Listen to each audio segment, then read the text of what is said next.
הפתעות שאנחנו לא צופים, אבל אני אמרתי שזאת כוונתי ואני לא שיניתי אותה. I think his intentions were right.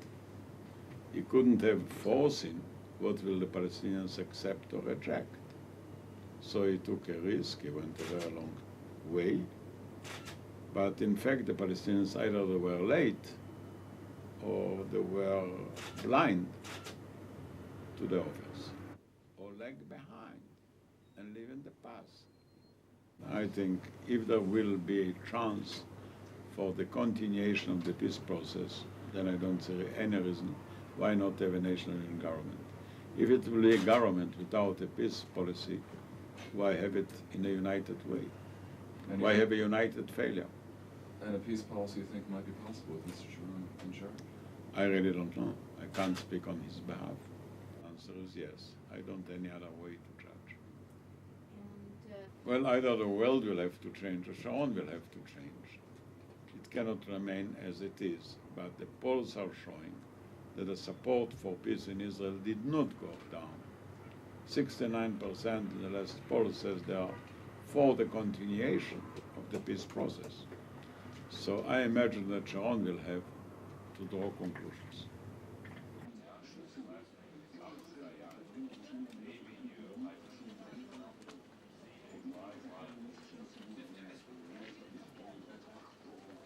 Okay.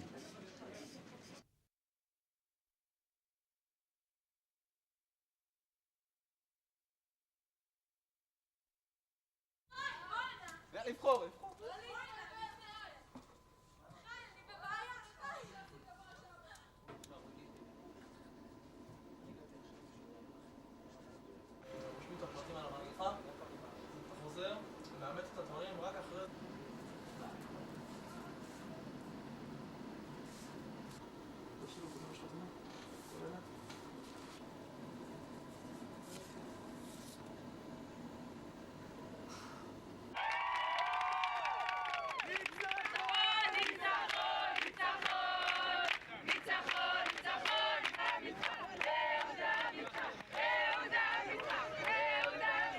I'm not worried.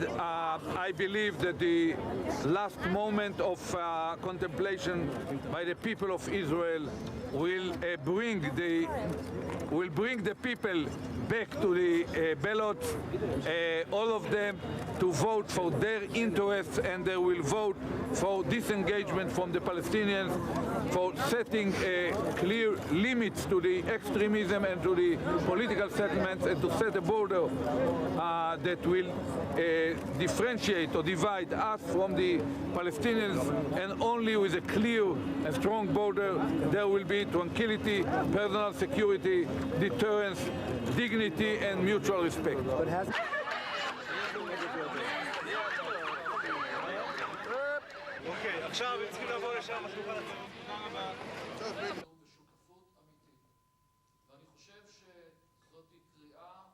Ignore public opinion polls. There are hundreds of thousands of Israelis who are not yet decided. And I said he or she who would have lived to the fact, very much like the Gore-Bush elections in America, very much the Florida syndrome, who will have to live with the fact that his or her vote sentenced Israel and Palestine to another war. I don't envy him.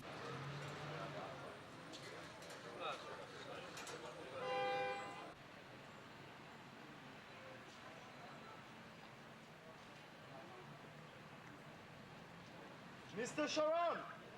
Mr. Sharon, shall I call you already Mr. Prime Minister?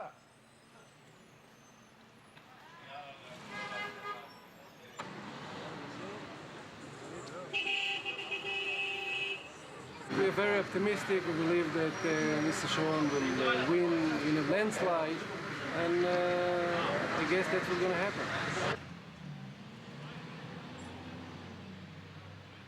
We cannot give our confidence and our trust to Ehud Barak after we gave him at least 96% in the last elections, 1999, and he neglected all our demands, started in mistakes in the civil issue and finishing in very great mistakes, shooting his police, shooting 13 of us.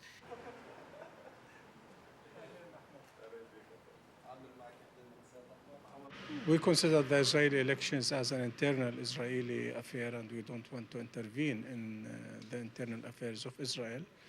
At the same time, we are concerned to see in the office in Israel a prime minister who will respect the peace process, who will be committed to the peace process, and who will do something in order to save the peace process from the problem which is facing it.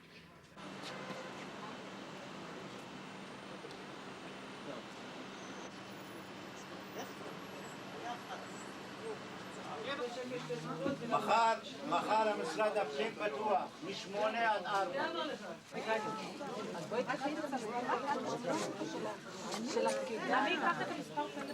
4.